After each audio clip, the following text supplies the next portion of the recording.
Hello,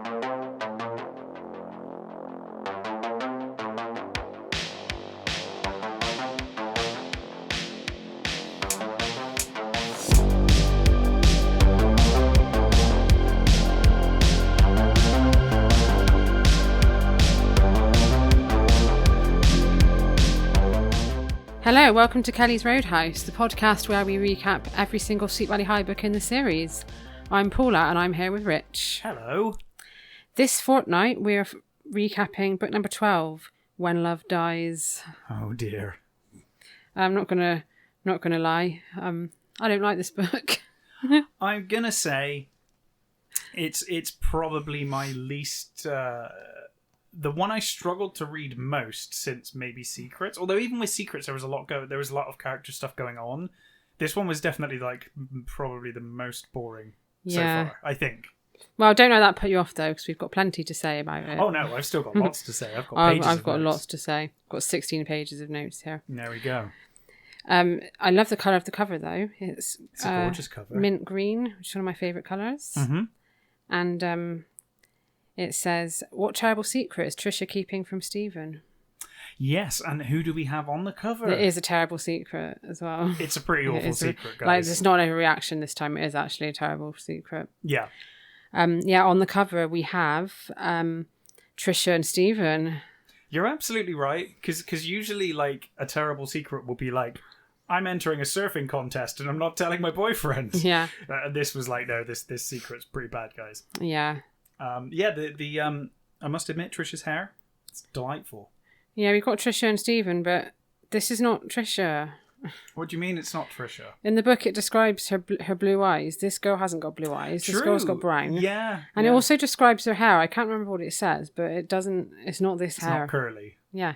I think it says it's like strawberry blonde, but this isn't really strawberry blonde. Maybe it's Betsy.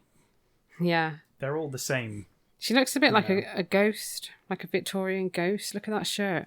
She does actually. She's wearing look like like a Victorian ghost. A white frilly shirt with a high collar. She looks like she's already dead. Oh dear. Spoilers. Yeah.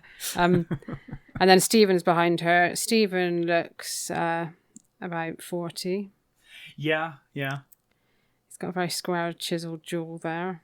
Yeah, he looks kind of confused and aggressive, which is him most of this book. So, yeah, and he's standing behind her doing the classic shoulder pat pose. Yes. Someone said on Instagram the other day, I posted, I can't remember who said it, but I posted a photo of 6 books that I just got through the post. And they were like, That's a lot of people standing behind other people looking suspicious. That is like and then I looked at all 6 and I was like, it's true. They are all somebody standing behind somebody else. Yeah. Looking like suspicious of them. I love it. And on the back it says the end of romance. I won't go that far. I wouldn't go that far. I mean, this is a book series that's built on romance. You can't be telling me that this early in the series, book 12, romance is gone. It says the Wakefield twins' older brother Stephen is heartbroken. His girlfriend Trisha Martin no longer seems interested in him. She breaks their dates and doesn't return his calls. Stephen can't understand why Trisha's feelings have changed so suddenly. Jessica is thrilled that Stephen isn't dating Trisha anymore. Of course. She sees it as the perfect opportunity to pair him with her best friend, Cara Walker. Elizabeth, Jessica's twin, thinks that scheming, gossipy Cara is all wrong for Stephen. She's determined to find out the reason for Trisha's strange behaviour and horrified when she discovers the awful truth. Yeah, I discovered something about Cara whilst reading this book. Oh, yeah? I thought that Caroline Pierce was like... Well, I guess she is still the number one gossip, but Cara seems to be Cara's like a close as second, bad. Right? She's Yeah. like a close second for gossip. So shall we start? Yeah. Going through the book. It starts with Jessica arriving home from school and she finds Stephen slumped at the kitchen table looking miserable. Yeah, he's drinking coffee. And I don't know if you've got this, the description of how he looks. No. He's got a 2-day beard which darkened his handsome, square-cut face. That is true to the cover because he has got a square-cut face on the cover. Yeah. He apparently even looks like he's not sure which twin she is. And then we get the description of them. Of course, the perfect couple. Yeah, sunstreak golden hair, dazzling white smiles, delicate features, and perfect-sized six figures. Together they form a double image of sun-kissed all-American loveliness. Wow. That's a new one. That is a new one. Jess tells him he looks like his best friend just died. There's a lot of this in this book. Like foreshadowing about death. A lot of foreshadowing about death. Well, yeah, even the title. The title, but then also like every character practically says at some point, "Oh, I'd rather die," or "I feel like death," or "You look like you're dying," or it's like constant. Yeah. Jess here is genuinely worried about Stephen. It says that his wavy brown hair looked like it hadn't been combed, and his brown eyes were dark with gloom. But it says that he still looks handsome. Of course. So they have to obviously he's awake. Drop in that he's still handsome. Yeah. Well. And Jessica describes him as looking like Dracula's leftovers. Yeah. Yeah. And she wonders if he's still upset about Trisha. It really bugged her how he carried on about his dumb girlfriend as if she were somebody. In her opinion, Trisha Martin was a nobody. Worse than a nobody. She came from one of the trashiest families in Sweet Valley. It says at this point, when she's thinking about this, that she angrily grabs a nearby banana and then angrily yanks the peel off. Yeah. Like, I can just imagine her in a proper strop just grabbing this banana. Calm down. Yeah, just chill, Jess. And he tells her to lay off him and he storms out. Yeah. And then Liz comes in. And we're told that Liz's neatly tailored corduroy skirt was less likely to stop traffic than Jessica's skin-tight jeans and flimsy top. Jessica tells her that Stephen looks awful and says she always knew Stephen was too good for Trisha. I said she'd be nothing but trouble, and this proves I was right. What a bitch. Yeah, I mean, she has said since they started dating, I guess, maybe like four or five books ago, she's been saying that Trisha's no good for Stephen and it would end in, upset and tragedy.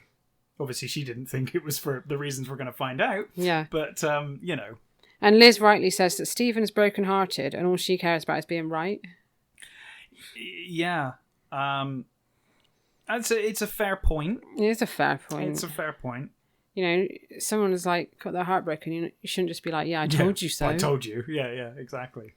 But Jess says the Martins are the worst family in Sweet Valley, and how could he want to be seen with one of them? Talk about humiliating. And Liz says Trisha's nice. Yeah, and she's nothing like the rest of her family. You can't blame her for the rest of her family. Yeah. And we're told Trisha's been acting coldly towards Stephen. She's been breaking off dates. And Liz says maybe she's having some trouble at home that she's too embarrassed to tell Stephen about. Yeah. And Jessica says, well, nothing could be more embarrassing than what he already knows. Her father is a drunk, and her sister Betsy will probably end up pregnant or in jail in a year or so. Jesus. Jessica says she suggested to Steve that Trisha might have another guy, and he looked at her like she threw a hand grenade at him. Yeah, I'm not sure that analogy really works. I mean, like, you wouldn't really be looking if someone threw a hand grenade at you. And I imagine the look you'd give some. I'd imagine the look you gave when you saw a hand grenade coming towards you would be slightly different than someone being like, "Oh yeah, Trisha might have another girl." Did he duck and cover? Yeah. Like, did he run behind a table or something? Yeah. Jess says nobody in the family appreciates her, and they'll all be sorry when she's rich and famous. Yeah, she says that Trisha's probably cancelling on Stephen to go to wild parties, just like Betsy. Just like she does, she means? Yeah, exactly. Yeah, just like she does. And then she asked to borrow Liz's red shoes for her date with Aaron Dallas. And Liz says no, because she broke them last time. So Jessica says, fine, I'll just have to go out barefoot, and I'll step on broken glass, and I'll end up bleeding to death. It's like, Jesus Christ. Have you not got your own shoes? But the reason for this is that it works. Yeah. Jess knows exactly how to play Liz. It's ridiculous. So she's not going to bleed to death if she steps on some glass. Well, of course Why not. would she step on glass anyway? But for some reason... So dramatic. For some reason, every time she's dramatic, Liz gives in. Yeah. So it always works. I think it's like something really silly. She started when she was like, a kid. And it's just kept doing it because it works. So later on that night, Liz is getting ready for a date with Todd. The thought of him still made her tingle. the thought of his lopsided grin, apparently. Yeah. And then something incredible happens. Right. Jess comes in, and she says that things are getting out of hand with Stephen. He barely talked at lunch, and someone needs to do something. And Liz, of all people, tells Jess to stay out of it and not get involved. Right. Liz telling someone else not to get involved. Mm-hmm. The queen of getting involved. Mm-hmm. And then Stephen comes in looking for his car keys because he's going to drive over to see Trisha. Yes, but of course Jess is immediately like, you going on a date? You want a date? You off on a date? He says he's determined to find out what's going on with her, and he's going to find out tonight. Yeah. He drives over from the beautiful green area of Sweet Valley to the poor section of town where the Martins lived. His headlights picked up the gleam of discarded cans and broken glass. Maybe that's where Jessica was planning on going. That's where Jessica was going to go walking barefoot. Yeah. His headlights picked up the gleam of discarded cans and broken glass that littered the weeds alongside the uneven road. And broken dreams. Trisha lives in a shabby frame house with peeling paint. Sounds like the Sweet Valley Council need to get onto this area. I like to think it's just like one tiny little street or area, you know? Yeah. It's just like on its own and just completely neglected. Mr. Martin answers the door to him. He's drunk. He's swaying around. He's wearing a stained sweatshirt and he smells of liquor. Yes. He says that, she's home, but she doesn't want to see him. Which, drunk or not, that is reasonable. Yeah. As the parent of the house, telling someone's boyfriend or potentially ex-boyfriend she wants space, she doesn't want to see you right now. What does Stephen do? He just barges past him. Literally. Forces his way into the house. Barges his way past the father of the daughter. It's like, get out of the way, and just walk straight in the house. Yeah, and then after that, he goes upstairs, and he doesn't bother to knock. He just storms into a room as well. Yeah. So rude. It's crazy. So anyway, but that's just the beginning of him being aggressive and weird in this book. It is weird. We'll get to later. And it's kind of like, I don't know. Some of this behaviour you'd almost expect to happen after he's found out, but this is all before he finds out what's going on as well. So of course Stephen is angry as he storms up the stairs, but as soon as he sees Trisha's beautiful face, his anger subsides.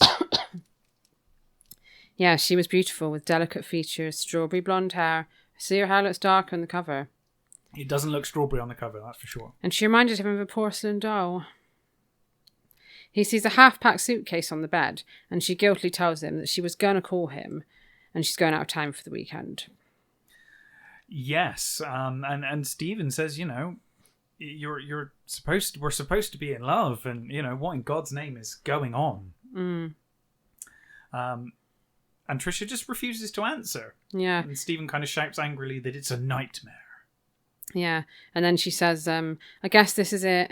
You want to break up. Don't worry, I understand. It's like she's like forcing him to break up with her. I think she was just hoping that he would. Like he'd break up with her and then that saves saves her. But he says he doesn't want to break up with her. He just wants answers. Yeah. And then she's like, well, I've been thinking we shouldn't see so much of each other. You're away at college most of the time. It's like, actually, he's not away at college most of the time. He's home every fucking weekend. I was going to say, these books seem to follow on pretty closely from each other. And has he not got any friends at college? I guess not. He's just always home, hanging out with their friends, or like hanging around the house. He's usually in the kitchen, I found. Yeah, he's always usually in the kitchen. Where they find him is just in the kitchen eating food. Yeah, she says he's away at college most of the time. There must be girls there for him. They're too old for him. Doesn't like girls his own age. Yeah, he doesn't like girls his own age. That's it. And then he asks if she's tired of him, and apparently is gripping her so tightly that she winces. Oh, Jesus Christ, Stephen! Like he's being aggressive again. Stephen, what are you doing? It's so rough in this book. I know, and there's no excuse for that. But also when you find out how ill she is later on, Jesus Christ, Stephen, what are you doing? And again we get more foreshadowing of Trisha continues to say nothing, and like you said, Stephen loses it. And then it says that he feels like part of him is dying. There's this dying all the way through the book. He asks if she's seeing someone else, and she won't answer him. Yeah. And she says, it's better this way. So he says, I hope the other guy does better than I have. And then he slams the door. Oh, did it say does better than I have? I thought I misread that. I thought it said, I hope he makes out better than I do. Oh, it did say that. Yeah, I was like, that's a really weird thing Oh, it doesn't to say. mean like, I don't think it means making out like kissing. I think it meant like making it. No, I think it just means like, does better than me. Here we go with me misunderstanding things again. I was like, that's a really weird thing to say to a girlfriend. Yeah, It's that just is a like, very I odd hope thing your to say. ex-boyfriend's Hope he's a better in kisser bed than than me. I don't think they meant that anyway. No, I'm guessing they probably didn't. Yeah, he storms out and slams the door. And she collapses on the bed crying when he's gone. And she thinks it's better that he hates me. And then we learn the truth. Yes. So she hears the voices of the doctors in her head saying that they can only give her about 6 months. She didn't believe it at the time, didn't want to believe it, but now she's come to accept that she has leukemia. And this weekend, she is visiting the hospital. That's where she's packing to go. She's going to be in the hospital all weekend. And her mother died from leukemia when she was 9. Yeah. And her father had been drinking ever since. This is the thing as well, because everyone's horrible to the family, but in reality, they all have reasons for being the way they are. And her father doesn't seem aggressive or anything. He's drunk, but he's not. I mean, Stephen was way more of an asshole. Yeah, than he was just actually. now, so And because of the way her father is, she doesn't want Stephen to end up like that. Yeah. So she thinks it's better if he just stops loving her. Yeah. And it says she would sacrifice her happiness for his as her final gift to him. But I just think this is stupid, really. It's not a good plan, is it? Well, I mean, he's going to find out anyway. He's going to feel even worse. It's a terrible plan. And I was kind of glad that when we get later on, when Liz learns about it and all of that, she's immediately like, no, this is just a terrible idea. Like, no one at any point is like, yeah, that makes sense. It's like, no, it's just a terrible idea. Then we cut to Cara and Jessica on the bus. On the bus? Yeah. Since when does Jessica get the bus? I guess Liz has got the spider. I guess so. She's like gone downhill, man. What's going on? Cara's quizzing Jessica about Stephen and Trisha because Cara has like a mad crush on Stephen. Oh yes, that was established poolside a couple of books ago. Jess lies and she says Stephen's dumped Trisha. Good riddance. Now he can find a girl from a decent family. Yeah, she says that she doesn't know all the details, but it's definitely out. It's definitely over. And that's that. Jess is like, no, it's a fact. Cara says Steve is a genuine certified hunk. But he won't ever notice her. But Jessica says he won't stand a chance with me on your side. Yeah, she has a secret weapon. Jess. And then Cara has some other news to share. Yeah. Jeremy Frank is in hospital.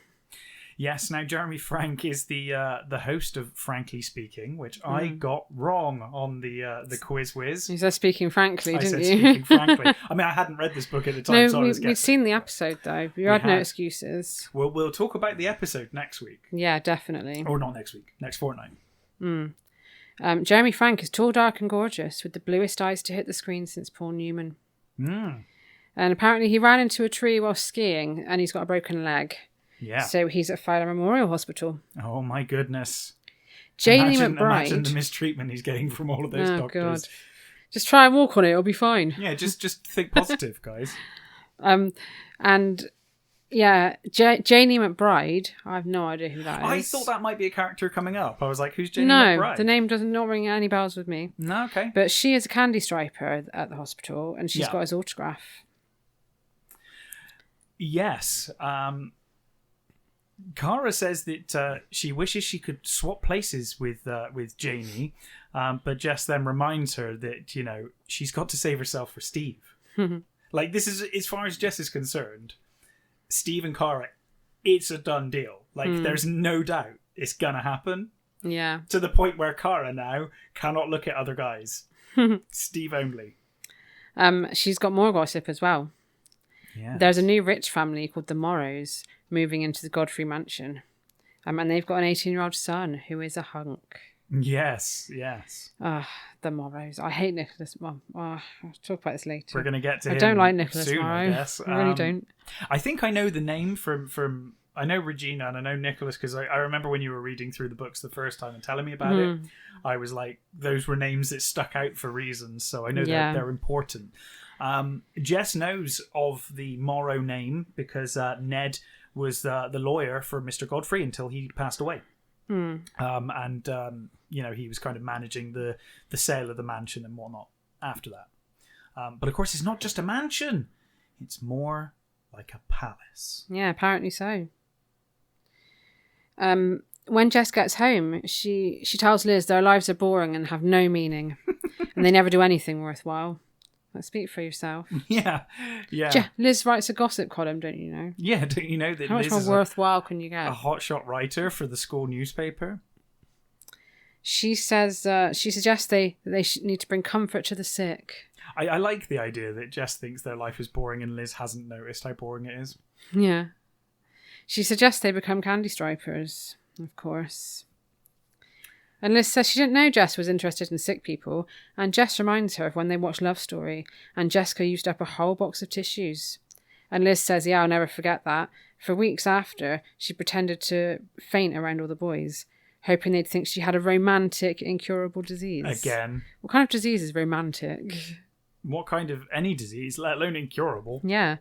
But apparently she stopped doing that when Tom McKay asked her if she was contagious. Yeah, I love that. Yeah, apparently Tom McKay said he hopes he didn't catch what she got. And then she never did it again. Brilliant.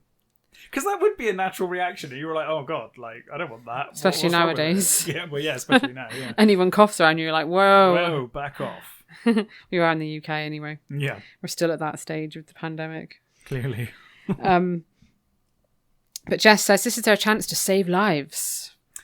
Yeah. And Liz is like, well, we'll just be giving people water and magazines. Yeah, Liz is like, I've never heard of a candy striper saving someone's life before.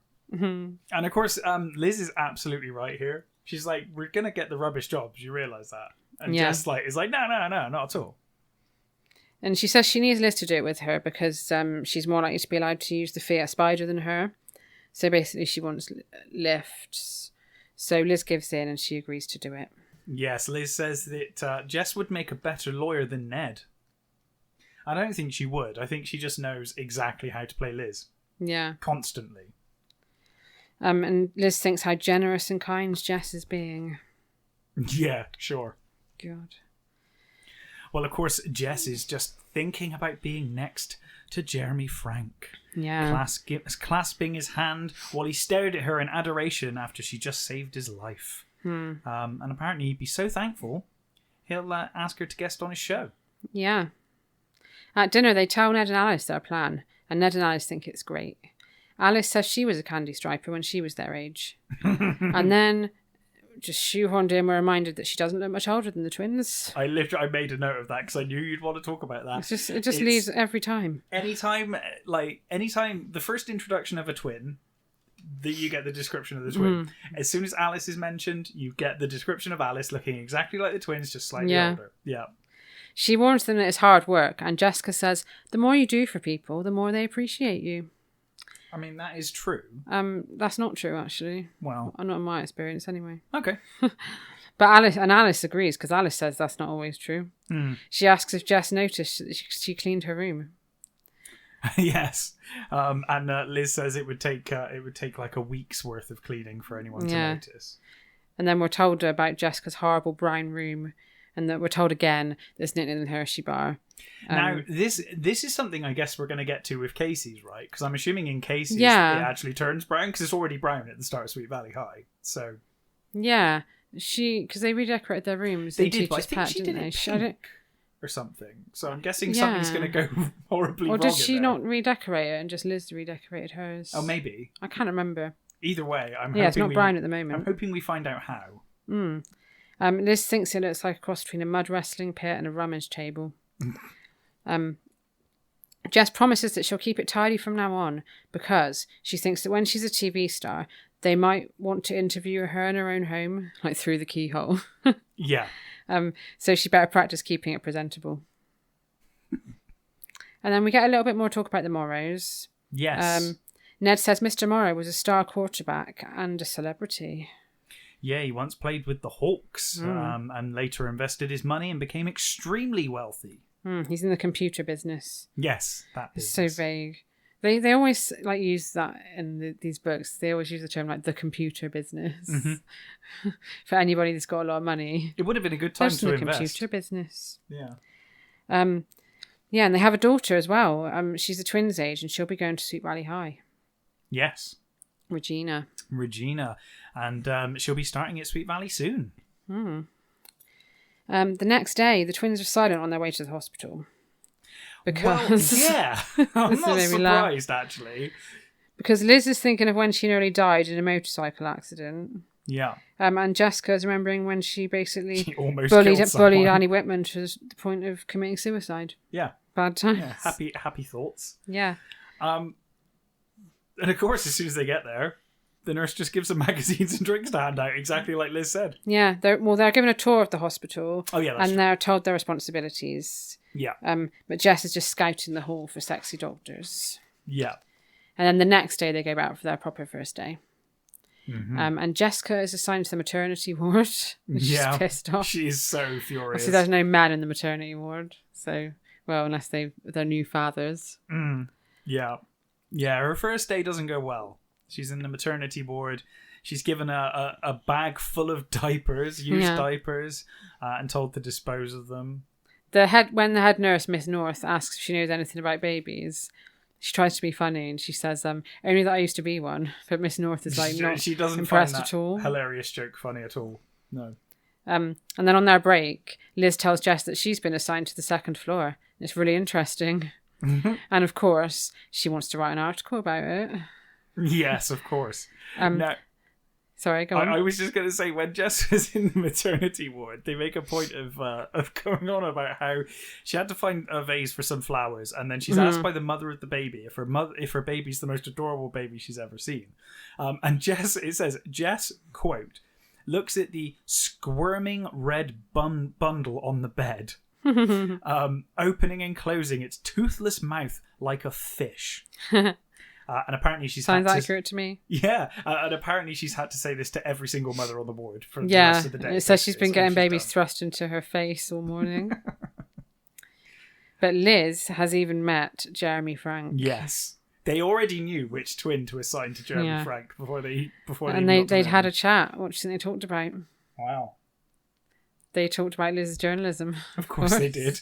Because Liz is a one-note character. It's what she does. And then for literally no reason, Jessica's like, you didn't kiss him, did you? Yeah, of course. And Jessica's like, Liz is like, of course not. She said she just got him some water, and that he's sick of people treating him like he's some kind of god. Yes. He's just a normal guy. And he asked her to sign his cast in case she becomes famous one day. Jess turns green. Yeah, and she says she wants to change ward. The one she's on might be contagious. Like it's the maternity ward. You can't catch pregnancy. Get pregnant that way. It's not how it works. She's got a lot to learn. She's 16. She should know this by now. She should know this by now, yeah. Elizabeth warns her to leave Jeremy Frank alone and says he's too old for her. And then she works out. Then it dawns on her that Jessica knew all along he was there. Yeah, this is the whole reason. Of course, Jess denies it. And then basically makes an excuse to leave. She's like, I've got to go. But of course, Liz is now thinking she has to find a way of warning Jeremy that Hurricane Jessica could soon be paying a visit. She's wrapped up in her thoughts about this, and then she's startled by the crash of a tray. A hospital orderly has dropped a tray, and she rushes over to help him. She feels sorry for him, and she says, yeah, I'm always dropping things too. And then we're told he's short and husky, about 25, with a hawkish nose and the darkest eyes Elizabeth had ever seen. He's a black-eyed kid.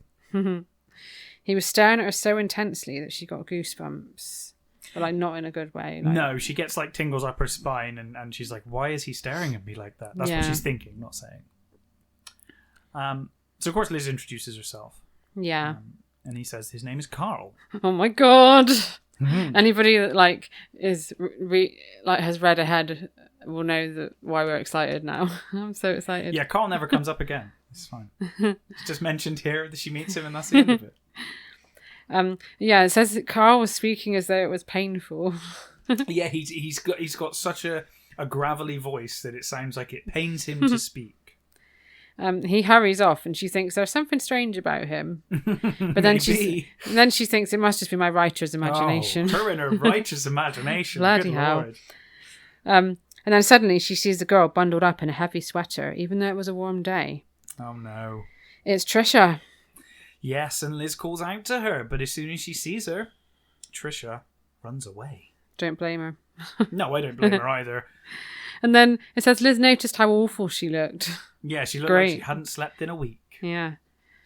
But she puts this down to the breakup. So, of course, the rumour was that she'd broken up with Stephen. But now Liz is starting to wonder, well, she looks really upset about... She looks just as upset about it, so this doesn't make any sense. It's a mystery. Honest, she's on the case. At this point, I'd just be like, well, she's either in hospital or visiting someone in hospital. Yeah. So she might just...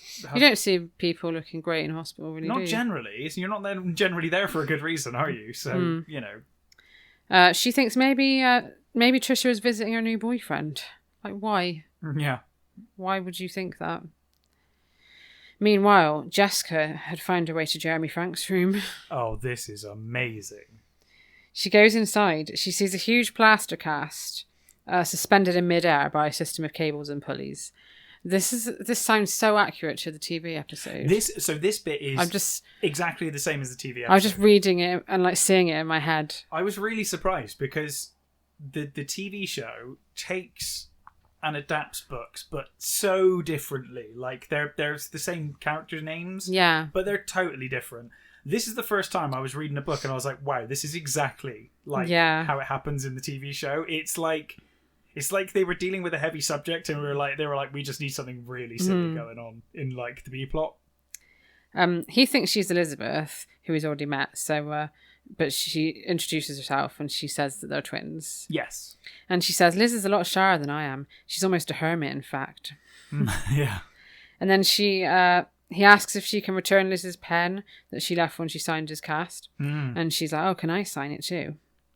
And he says, are you going to be a writer too? Yeah, she says nothing that boring. Yeah. She says, I'm going to be a TV actress.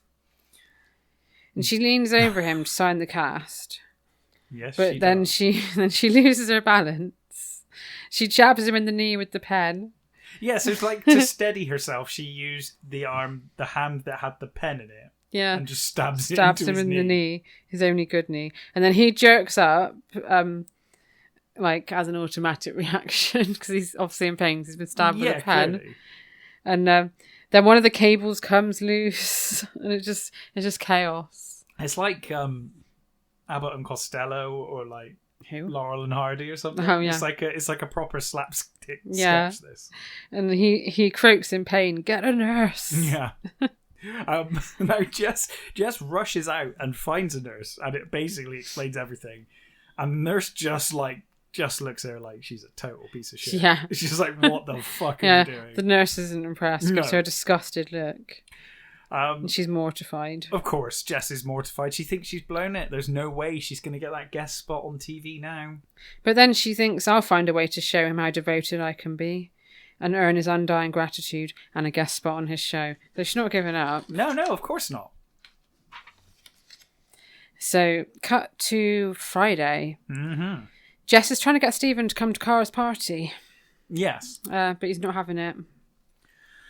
Yeah, Jess just it's Jess, so we know what she's doing, but she just mentions Cara, just mentions that because it's her party, just mentions Cara, and Stephen is immediately like, oh, I know what's going on, you're trying to set me up with Cara. Yeah, but she has mentioned this to him before, I think, in other books. She did the episode when they were at the swimming pool, the swimming pool outside their house, they had this conversation and Cara was interested, and Stephen backed off. Yeah. She says the way he's talking about Cara, you'd think she had 2 heads and weighed 300 pounds. And she says, I bet Trisha isn't sitting at home on a Friday night. Yeah, I bet she's out slutting it around. Basically is what she's saying. Yeah, pretty much. And she says she's heard Trisha's been cutting classes. And Betsy started cutting classes when she started seeing that dropout Rick Andover. Oh, Rick bloody Andover. Well, someone else was seeing Rick Andover, weren't they? No, that never happened. And she says maybe Trisha has someone else too. Yes. Stephen says, Trisha isn't Betsy. So, stop comparing the two. And Jess completely flips out and basically says, Trisha deserves to flunk school. And she can't believe that he's defending her after how he's treated her. Or how she's treated him, sorry. And she says that Cara told her that Trisha was seeing someone else. Yeah. And if he comes to the party, he can ask her for more info. Yeah, Stephen asks what else Cara knows, and Jess says, I'm not the FBI. And that, she should speak to Cara. And he says something like, you are the FBI, it stands for forever butting in. Well, he's not wrong about that. He agrees to come to the party he agrees to go to the party to speak to the girl that fancies him, to ask about the girl that he's split up with. This is a really good plan, Steve. So she goes off to call Cara, and it turns out that Cara wasn't. There is no party. Cara wasn't even having a party. Jess just made it up on the spot. Yeah, Cara shrieks down the phone at Jess about this party. She's like, "There is no party. What have you done?" Yeah, and Jess is like, "Oh, don't worry. Just put some potato chips out and invite a few people over. It'll be fine." Yeah, But the thing is, this is so last minute that boring ass Liz and Todd were too busy to make it. Yeah. Who never have plans. Well, actually, they weren't too busy. Oh, they had a reason not for going, which we'll go into in a minute. But, Cara says, what if nobody shows up? And she'll look like a loser, which is true. Because Jess is like, don't worry, just say like that a people didn't turn up. party. And it's like, it's not going to impress the guy you fancy, is it? Yeah. But Jess is like, well, I'll ask Liz and Todd. Great. They're not even friends with Cara. No. And she says Cara needs to just put on her sexiest outfit. And let nature do the rest. So Cara is wearing a splashy Hawaiian print halter dress. I like the sound of that. And her long brown hair snakes seductively down her bare shoulder. She does sound like she looks really good. Well, I'll tell you who's someone who doesn't think it looks really good. Because the second that Stephen sees Cara, he thinks he's made a mistake. Yeah. I feel really sorry for Cara. So do I. She's made herself look really nice. Jess has made all these promises. Yeah, it's not her fault. She didn't even want to have this party. No. But yeah, Steve's only thinking of Trisha. Yeah. And no one's at the party apart from Lila and her date. I don't think it tells us who her date is, and I'm annoyed because I want to know. It just says a date that Jess didn't recognise, and it doesn't. What? Yeah, I was somebody we don't really? know. Who is this? And then Jess is obviously there with Aaron. And Jess tells Aaron she prefers intimate parties anyway, and Aaron says the more intimate the better. Yeah, you sound really creepy. I bet. Liz and Todd couldn't make it. Well, Jess lies that Liz and Todd couldn't make it because they had concert tickets. Yes. But the truth was that Liz just refused to have any part in this crap scheme. Oh, I must have missed that bit. I must have missed that. Yeah, because I got the bit with the concert tickets. Yeah. And Lila going on and on and on. Yeah, Lila asks, who are they seeing? And Jess is like, you wouldn't know them. And Lila says, she's like, I know every band. Yeah, Lila says, there isn't any group I haven't heard of. So Jess says it's a classical group. Yeah, and Lila just basically says that classical music puts her to sleep. Yeah, and she wrinkles her nose in distaste. Oh, it does name him. His name is Jim. Oh, I missed that. I just found the note there. Yeah, so Lila's date Jim responds to Lila saying, "No sleep tonight. I've got other plans." Really? They're all very randy, these boys. Oh, I can't believe this. So Cara goes into the kitchen and she comes back with a 6-pack of beer. Yeah. What? In oh my Sweet God. Valley High. I know. They never... Now, bear in mind... Only people... Jess had a pint in the first book, and it was the scandal of the goddamn century. Only pieces of trash like Betsy drink. Rick Andover. Betsy, Rick Andover, and Mr. Martin. And Crunch. Yeah. Unless it's champagne at that champagne college party. Yeah, or wine. Or yeah. Oh my God. In New York. Yeah. Yeah, I think Jess should lay off it. Probably. Cara puts a record on, and Jess and Aaron start whirling around the carpet. And then they disappear outside, and Lila and her date join them. So Cara and Steve are alone. Yes. Lila, of course, says that Kara says that there are big plans afoot because Party of the Century is going to be happening at the Morrow Godfrey Mansion. They're going to have to stop calling it the Godfrey Mansion because it's the Morrow Mansion now. Yeah. At the Godfrey Mansion. And Jess is like, oh my god, I can't believe it. I'm so excited. And Aaron, my boy, immediately turns around and is like, I thought you didn't like big parties. Oh, yeah. And she's like, oh. And everyone just laughs because they're like, Yeah, and when Cara and Steve are alone, Cara curls up next to him on the couch. Mm-hmm. And she says she's sorry to hear about his breakup. It's like, no, you're not. She apparently does sound sincere, though. So even though she's lying, she does a good job of it. And she says that Caroline Pierce is saying that Trisha has dropped out of school. And that she saw Trisha draped all over some older guy at the drugstore. Yes. And Steve says he doesn't care. He's like, I don't care. Yeah. And then he starts getting really weird and aggressive again and wound up. Yeah. She asks him what he's getting excited about. And it says he roars, I'm not excited. And then he's like, I feel like dancing. Yeah. And he pulls her up aggressively. Forcefully grabs her. Yeah. And pulls her up to the dance floor. But she doesn't seem to notice this. She's just really happy. Well, for now she's happy. I mean, you'd think this would be a slight warning, but yeah. Yeah, he's acting like a psycho. Yeah. And then he jerks his head forward suddenly and kisses her hard. Romantic. Well, it's not that romantic because apparently Stephen kisses her but feels nothing. Yeah, it says he feels cold and dead inside. Again, dead inside. And he's also imagining that she's Trisha. Yeah, he closes his eyes. It says he closes his eyes to try and, imagine that it's Trisha. This is insane. And then Cara doesn't notice he's acting like a lunatic. No, which is you'd be like, she's thinking to herself, this is the best party ever.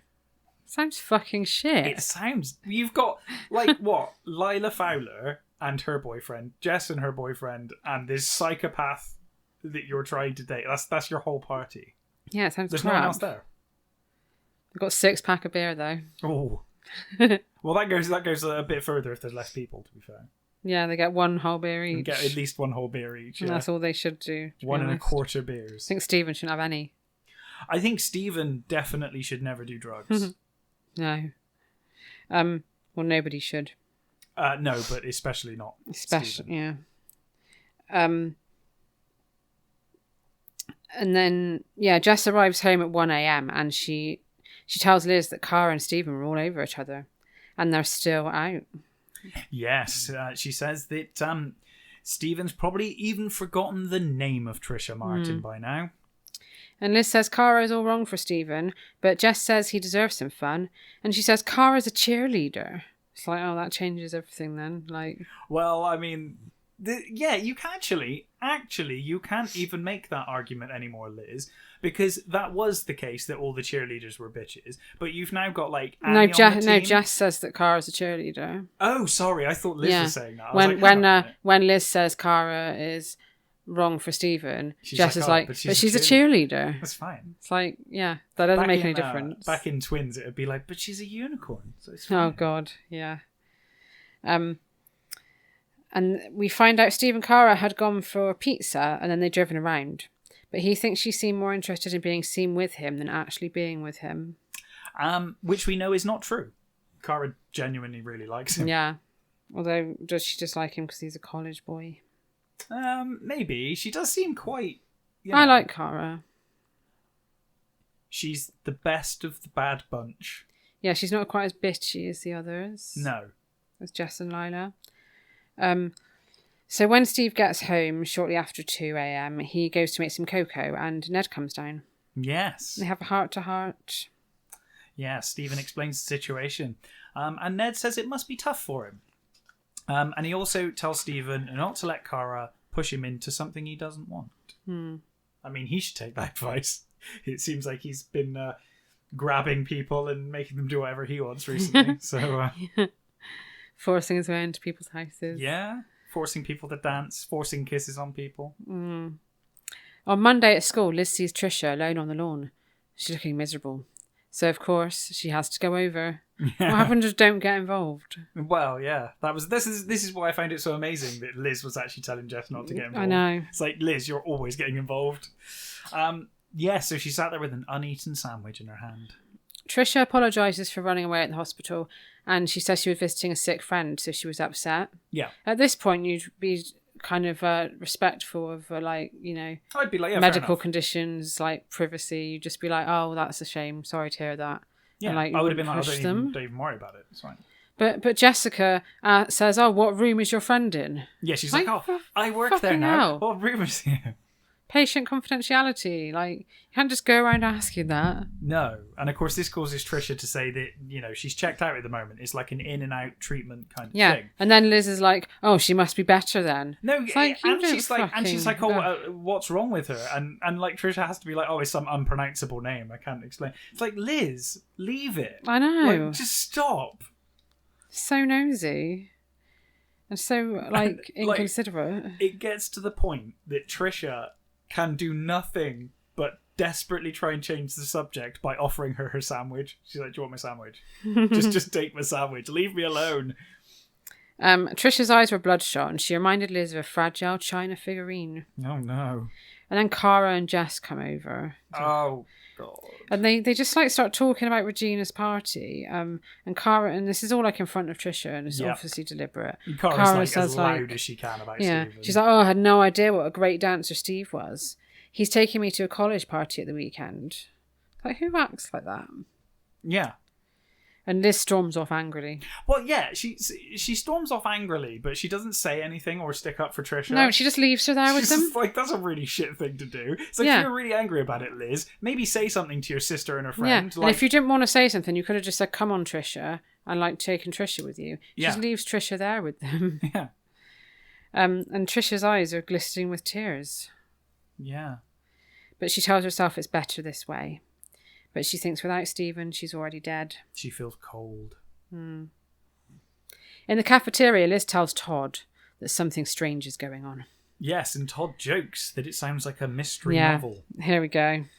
Here we go. Here's that classic our Todd favorite part of our favorite part of every book. Oh, this is one of my favorite parts of every book. It is the their Liz little and cheesy Todd exchange. Cheesy it's every book exchanges. Yeah. He says, "Oh, it sounds like the start of a spy novel." Any clues, Sherlock? Yes.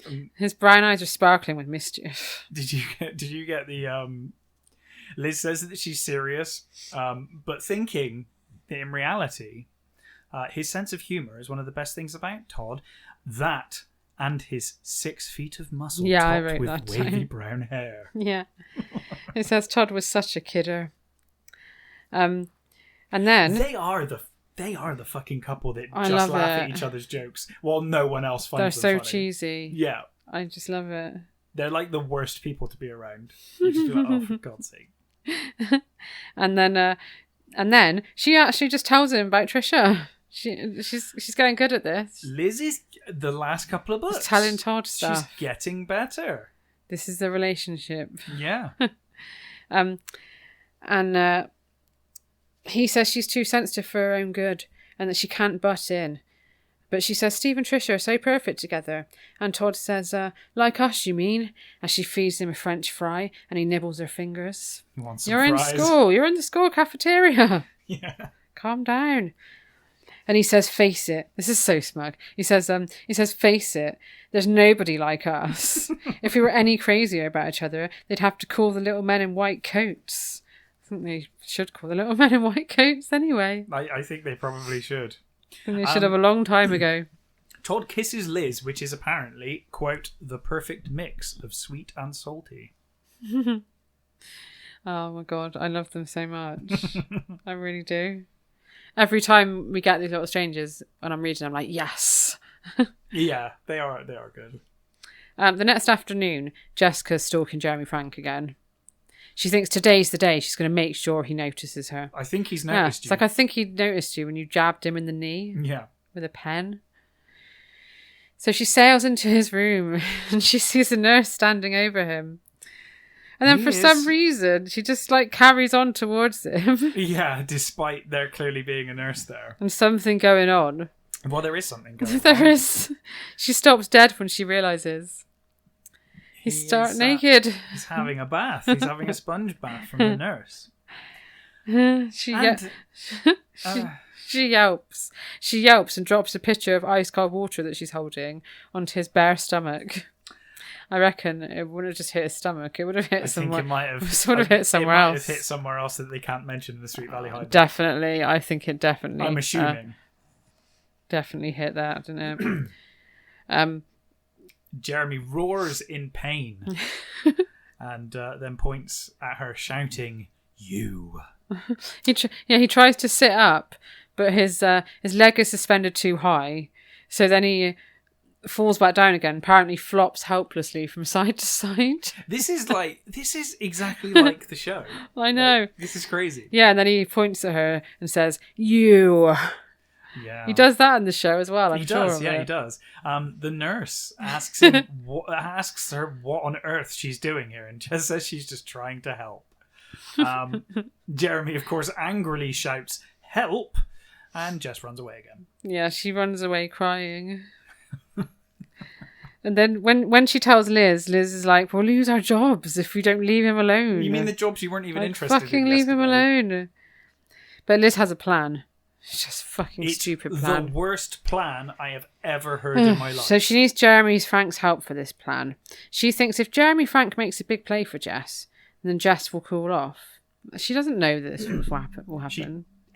She doesn't know this will happen. B, he's a celebrity. C, she's 16 years old. Yeah. If this got out as a scandal, this would ruin his career. I know. Like, this is literally the worst plan she could possibly come up with. It's not a good idea.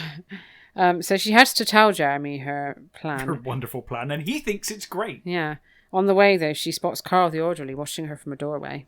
Yes, another shiver runs up her spine. She quizzes one of the nurses about him, and the nurse tells her that he's a loner who lives alone on the edge of town, and he has no friends. And she feels sorry for him, but he is like starting to give her the creeps now.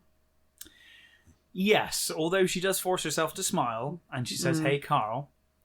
He says hello, and then Liz basically just runs away. And she can feel him staring at her as she goes. But she thinks it's fine. Looks never killed anyone. What could he possibly do? Well, yeah, I've actually felt this way before, and I think most women have felt this way about a guy. And then you do smile because you feel like you're being rude if you don't. But they're obviously being really weird. Oh, for sure. But then you're like, oh, if I don't smile, it's rude, and I feel sorry for them, and you just smile. But as we'll find out in the next book, well, at the end of this book, maybe we shouldn't. Maybe you shouldn't encourage creeps. We cut to Friday, and Jessica's got a huge bouquet of roses from Jeremy Frank. What? She tells Liz that he even asked if she had a boyfriend, and she thinks that he likes her. Yes, she makes Liz promise not to tell Alice, because of course Alice would be shocked. It's a 25-year-old man going out with their 16-year-old daughter. And of course Liz promises. And she says that true love will find a way. I'm sure it will. So, later, Liz meets with Jeremy and says the plan is working. The flowers are all part of this ridiculous plan to get Jess to back off. By giving her flowers, that's going to help her back off and not encourage her. I don't think that would work, but... No? Jeremy asks her which way the hurricane is blowing, and she says the winds are favourable. Yes. So this is like the code they've made up for this stupid plan. Yes, it's all based around puns of Hurricane Jessica. Mm-hmm. And then Liz heads off to see a new patient. Who's in room 227? Why was it not 130? Oh yeah, we didn't get any 37s in this book. I know. And we had a room. It was the perfect time and they didn't do it. So this new patient is a girl about her age. Oh. And she wants to see her because she thinks, she might be lonely and she wants to go and have a chat with her. Maybe it's Trisha's friend. So, yeah. She enters the cubicle. Guess who? It's Trisha. Yes, looking pale, frail, and very thin now that she can't hide it with baggy clothes. Yeah, she's got an IV taped to her arm. So she confesses everything to Liz. She says she's not going to get better. Liz hugs her and they both cry. Yeah. And she explains that she doesn't want Stephen to know. Liz is overwhelmed, but she promises not to tell. Yeah. But she doesn't really want to promise. But Trisha says, will you tell him a long time after I'm gone that I did love him? That's just going to make things so much worse. I know. It's like, so we could have had another 6 months together. You lied to me. Then like he's just broke getting my heart. And then he's just getting over it, and Liz is like, "Oh yeah, she really loved you. Yeah, it was all done on purpose." Like, yeah. Oh, great, thanks. So then a nurse comes in, and Trisha says, "Goodbye, Liz." Yes, and Liz never realised goodbyes could seem so final. Yeah, she now knows the meaning of goodbye. The next week is miserable for Liz. Poor Liz. All she can see is Trisha's sad, brave face. Yeah, she's overwhelmed with admiration for Trisha, but knows deep down what she's doing is wrong. Yeah, her promise was tearing her apart. And then Caroline is still spreading the rumour about Trisha and the guy at the drugstore. And she says it was Lila who started it because she was the one who saw them. And she tells Liz that the guy looked older and she won't put it past a Martin to go out with one of her boyfriend's friends behind his back, and that maybe it's one of Steve's friends from college. Yeah. And Liz says, for someone who talks a lot, you don't know very much. Yeah, finally Liz actually said something to Caroline Pierce, who's like literally shit-stirred since book 1. Yeah. Like, she was the one that spread the rumours about Liz supposedly going to Kelly's in the first book. I can't help liking Caroline though, because soon, I think in the next few weeks, we're going to get Caroline gets a book, her own book. Ooh. Called Love Letters. And is it just full of gossip? I feel really sorry for her. Oh. It's one of my favourites, so you'll like it, I think. Okay. I look forward to it. So yeah, I kind of find it hard to hate Caroline. No, fair enough. I think a lot of people might disagree with me here. But well, I don't have the foreknowledge. Do you like Caroline? Let us know. I only know what I know so far. Yeah. So I'm looking forward she gets to her that. own story. I love it. Cool. So yeah, Liz storms off to her locker, and Enid's there.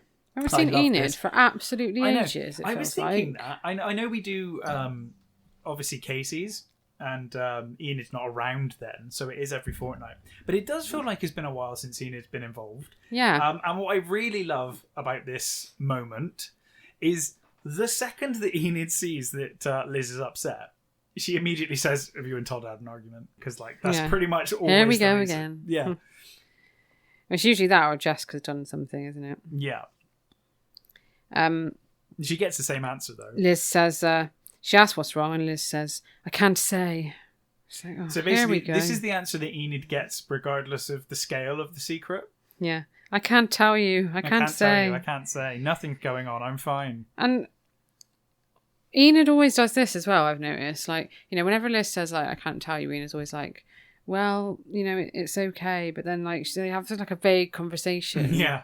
Every time, like if my friend said something to me, like I'd be like, "Come on, tell me." Yeah, tell me. Fucking tell me. Yeah, because Enid's says always here, like, "Okay." Yeah, and Enid even says here, "Look, this secret's killing you. You need to tell someone about it." Yeah, she says that some secrets shouldn't be kept because she reminds her when Ronnie found out about her secret, which was that she was getting was it? Well, that she was drugged up on bennies. Yeah, and driving. But it used a funny phrase, didn't it? I can't remember what it was. Doped up on bennies or something. Yeah, something like that. Yeah, when Ronnie found out that Enid was getting doped up on bennies, and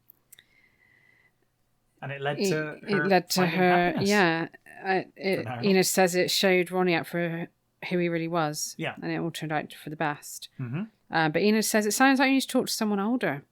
Oh, and Liz thinks, who can I tell? Who could it be? Someone older? Someone older and wise? Yeah. Who could I talk to? Then we cut to the Oracle office. Oh. With Mr. Collins.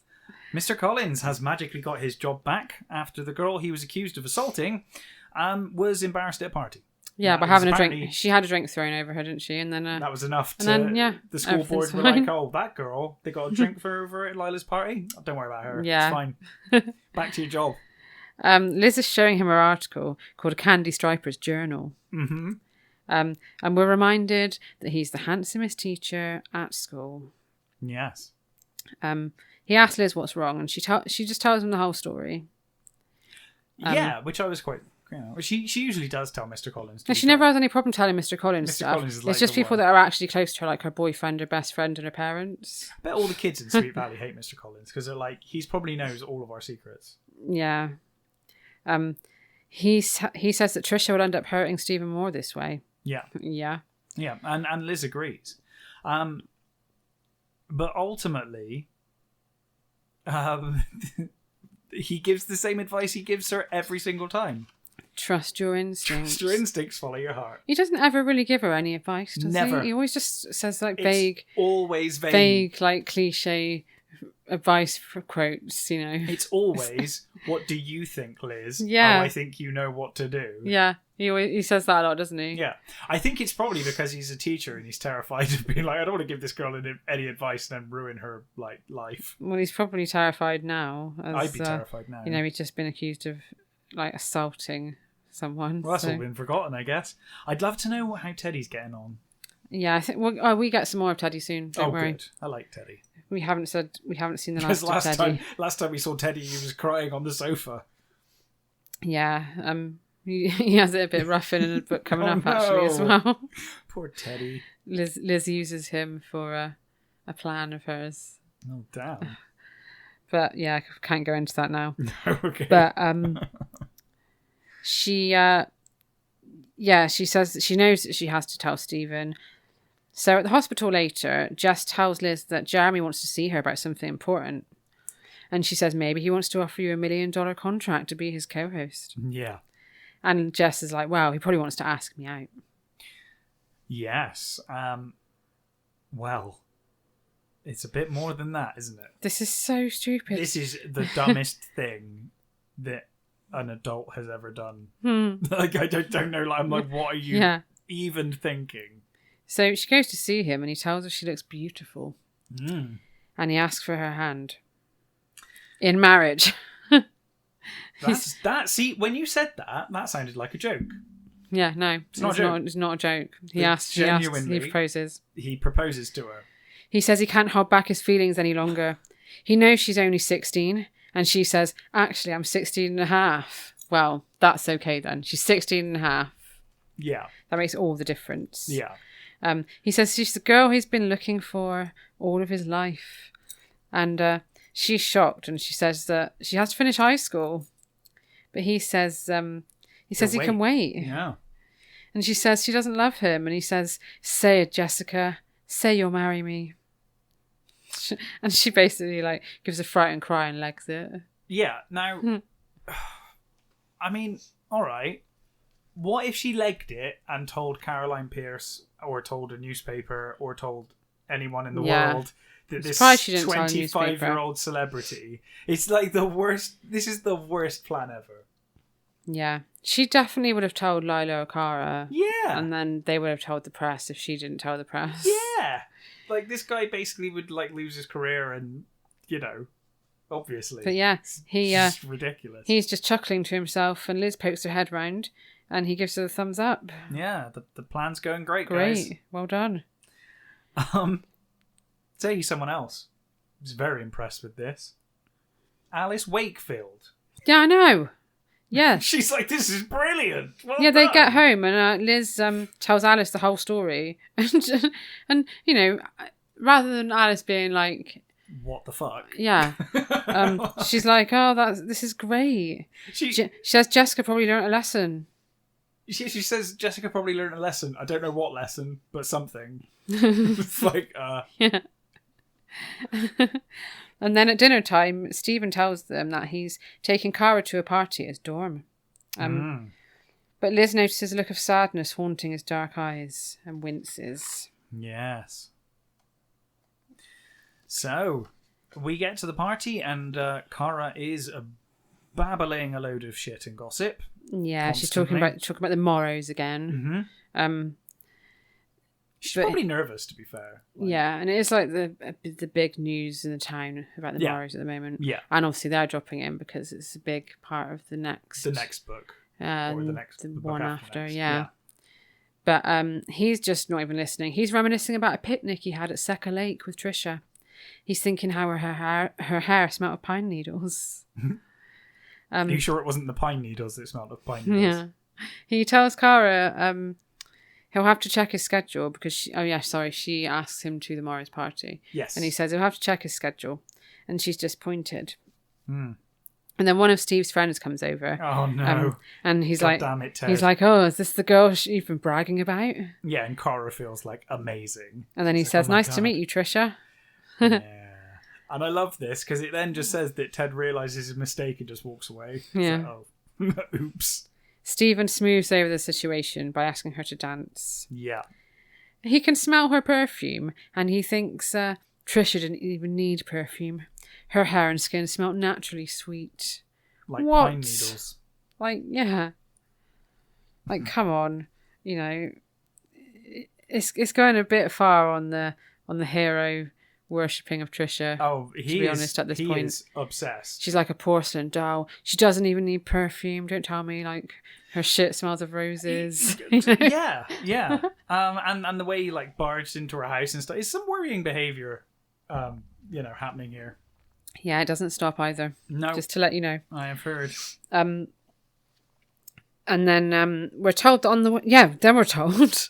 Then we are told that on his way to class recently, he's seen a girl that looked like Trisha, and he'd followed her all the way across campus. Like, fucking hell. Stephen, mate. Stalking random women. Yeah, you're as bad as Carl. Cara says that he seems far away sometimes, and she says she hopes he's not thinking about Trisha. And he says no, but since you brought her up, like casually, how is she? Like, oh, only because you brought her up, I don't care. Yeah. She says that no one has seen Trisha in a week, and the rumour is that she's dropped out of school. Yeah. And he says she'd never do that. And she says he's too nice, and if they're going to be a couple, he has to stop thinking about Trisha, which is fucking fair enough. Right. Like, I would be pissed off at this point. 100% fair. Yeah. Stephen now flies off the handle. Again. At the very thought that Cara suggested they were a couple. They've been on like 3 dates now. Like, it's like, I don't think it's unreasonable for her to start thinking that there might be a future. Yeah. You know? And he's... But bearing in mind, you were the one that forcibly danced with her and kissed her. Yeah. You were making all the moves there. Like... He says no one can ever replace Trisha, and he tells her that he still loves her. Yeah. He tells Cara he still loves Trisha. He's like, yeah, I love Trisha, and that's not changed. And I was like... He talks to Cara as if this is all Cara's fault. It's like, Steve, you're the one that kissed her. You're the one that went to the party Cara. knowing that she was after you. Like, you could have avoided this. And then she gets really nasty. I don't blame her though. No, I don't. I don't blame her at all. But she gets really nasty with him. She's like, she hisses at him. Forget the whole thing. I was kidding anyway.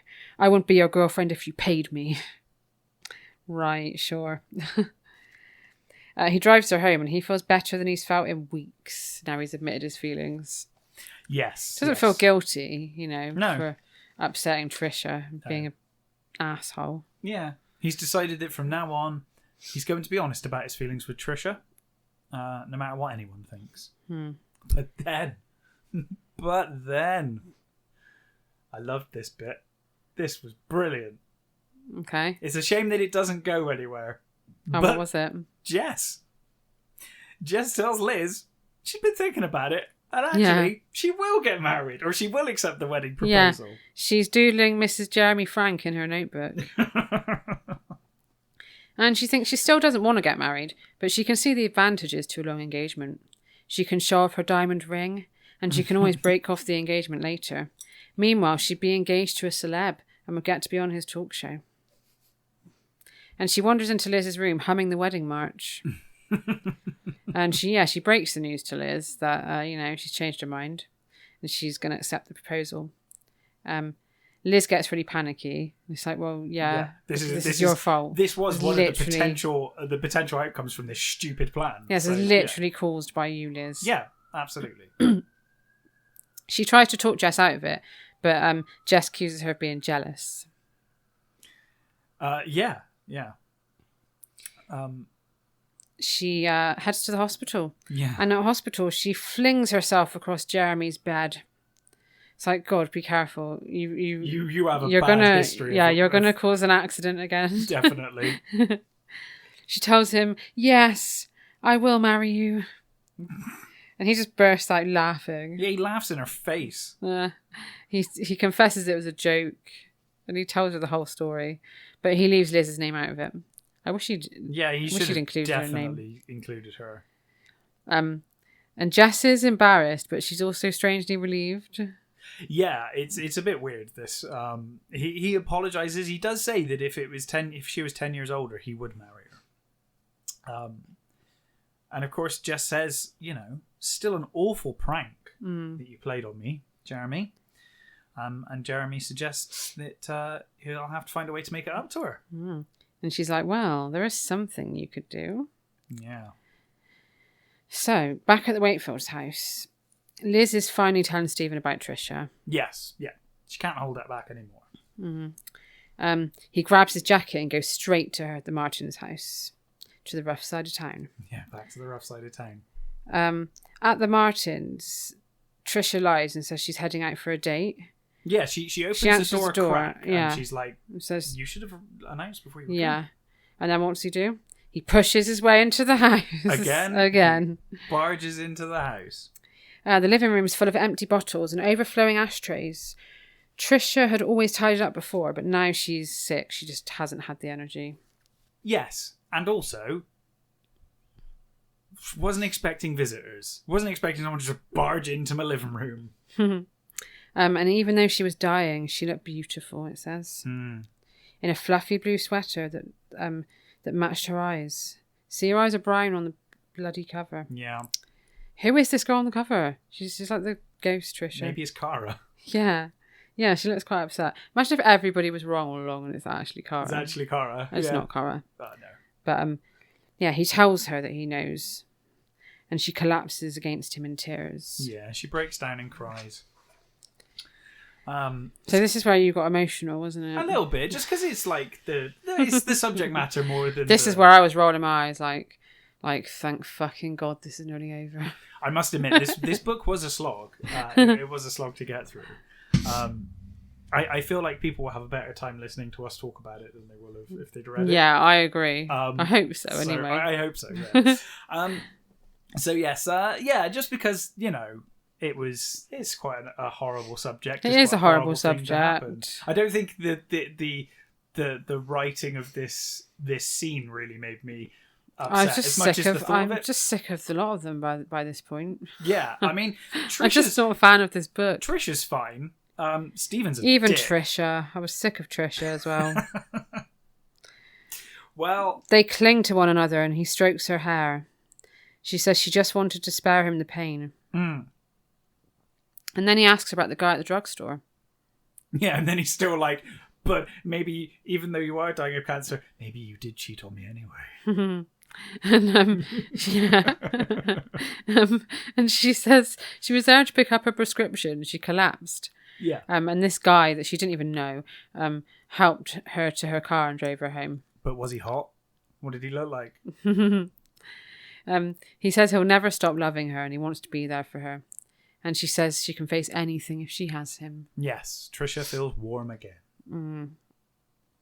A few days later, and is there anything you want to add to that emotional scene? No, because I want to get to what's coming up. So, and I think she fully deserved this. Jess is on the phone to Liz. Liz is on the I'm hospital upset phone. about this bit.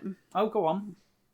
So yeah, Jess is on the phone to the hospital telling Liz how great she was on TV. And I'm just really upset that we didn't get to hear anything about the TV show. So was I. I wanted a whole episode on the TV show. Yeah. That would have been great. But yeah, do we never hear anything about it? I don't think we do. See, that sucks. Yeah, I agree. No, I just liked that that Jess got her own way here because she deserved to after all this. Although we might do, I can't remember. It has been a couple of years since I read these, but I don't think we do. But yes, Liz is on the hospital phone, and Jess is calling her there to tell her how great it was. Yeah, she's calling from the set of Frankly Speaking. Frankly Speaking. Or Speaking Frankly, as you call it. As I called it.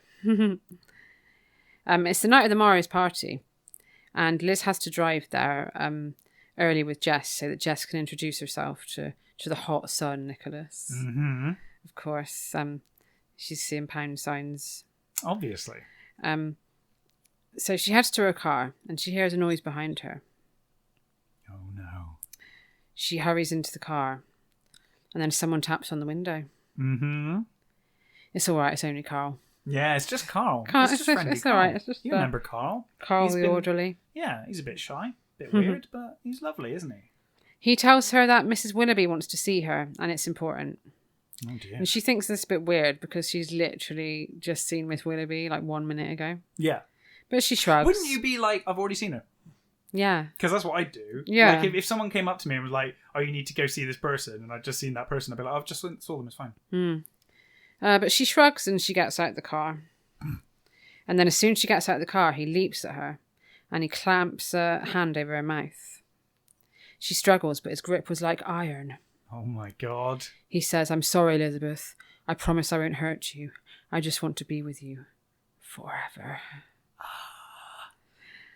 And then he jams a wet cloth against her nostrils. Oh no. It's chloroform. Yeah.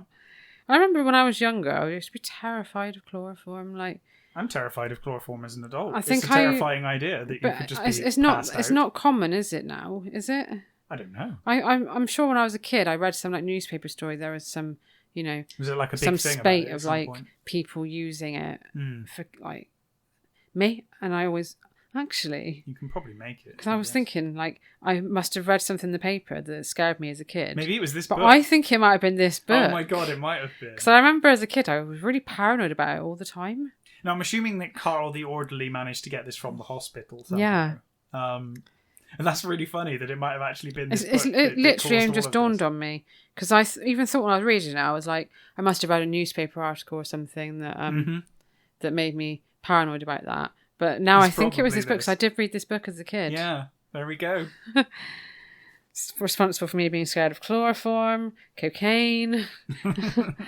Yeah, he drags her into the back of a van and he places her down on a mattress. Great. And then everything went black. The end. So it says... I can't fucking wait. Yeah, we've got the little tagline. It says, will Elizabeth be saved? Find out in book 13. Kidnapped. Oh my God. By the way, everybody, Kidnapped, one of my favourite covers. Yeah. It's right up there for me. That cover is brilliant. I want it framed. And it's one of our favourite TV episodes as well. Oh, yes. Well, we're going to watch the TV episode in probably next weekend or the weekend after. Yeah, because we've got it on VHS. Yeah. And it's like an extended, really cool extended version. And we love it. So we're going to watch that as well so we can like talk about that alongside the book. Yeah. It'll be a long episode. But yes, so as we said, yeah, not the best book, this one. This one was, it was difficult I struggled to get through it. It took me a couple of days, if I'm honest. Normally I break the back of them in a day, and this one I was like, oh God, it was a bit of a slog. Yeah. But it had its moments. I enjoyed the Jeremy Frank stuff. Yeah. Well, Sweet Valley Girl on Instagram said this book almost made her cry. So don't worry, you're not alone. Yeah. And she said Stephen looks like a cross between Tom Cruise and Christopher Reeve on the cover. He does look like Christopher Reeve. Yeah, I can see the Christopher Reeve, actually. Yeah, I can really does see the Christopher Reeve now that you've said it. My God, that girl. Who is that girl? It is Trisha. They're just not consistent with their descriptions. No. And I Am Sarah 1981 said to me earlier on this morning, she said, don't worry, I'm dead inside as well when it comes to this book.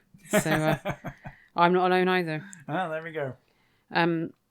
We had some comments on the last book as well, which was what was it called? Oh my God, I've forgotten. Yeah, I can't remember. Oh off the top of no! my head, I'm afraid. Suzanne Devlin. Too Good to Be True. Too Good to Be True. Well done. Yeah, Cressida, sorry, I never know how to pronounce this. Cressida Ellen said, another fab podcast. Here are a few of my observations as I was chortling along. Elizabeth is fairness personified. Wow. Howling. Also, how come there's never anything said about the bloody awful boys who do commit assault, like Bruce, Scott, and Ronnie. But the decent chaps like Todd and Mr. Collins get accused when they haven't actually done anything. Life in Sweet Valley is just some batshit crazy, topsy-turvy roller coaster of felonies and gossip. Yeah. You're Agreed. not wrong. You're not wrong. Sweet Valley does not treat nice guys very well at all. No. But bad guys get away with everything. And also, Jessica said she would never have another chance to visit New York. But there's a whole book later called Jessica Takes Manhattan. So Jessica doesn't need to worry. Yes. I'm looking forward to that one. Yeah, I'm looking forward to that one. I Am Sarah, 1981 again, said, Suzanne is definitely the devil. It's appropriate because her last name was Devlin. I didn't pick up on that. Did we mention that at the time? No, I don't know if we did. Devlin the devil. Yeah. Sarah Jean Travers said she mentioned as well Jessica goes to New York with Lila later on. Mm-hmm. And she rides in an awful taxi in that book, apparently. Oh, she gets in one of the awful taxis? She does. And she said that they all thought Europe was glamorous growing up. She's been to England, and to her it was very glamorous. Oh, well, that's good. Thanks. I wonder where you went in England. Yeah, I don't think it was Bristol. I don't think it was Bristol, no. And she also said that they all grew up drinking water out of the house when they were thirsty. Oh my god. Okay, sorry for insulting we were like, who drinks water out of the house? Oh my god. That? Sorry, I didn't realise that was a thing. I just imagined it would taste of rubber. Yeah. Maybe, like, are hoses different in America? Don't know. Because over here... My garden house is really... It's disgusting. Disgusting and grimy. Yeah. I would not drink from it. And also, she said, was Mr. Collins just going to leave Teddy home alone when he was going to drive Suzanne home? Which I didn't think about either. Yeah, he's already crying on the sofa. After like the incident, he was like, "I'll drive you home," and she was like, "Don't worry, I'll walk." But yeah, was he just going to leave Teddy? Maybe he's going to take Teddy with him in the back or something. Yeah.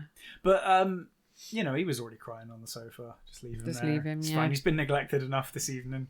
Yeah.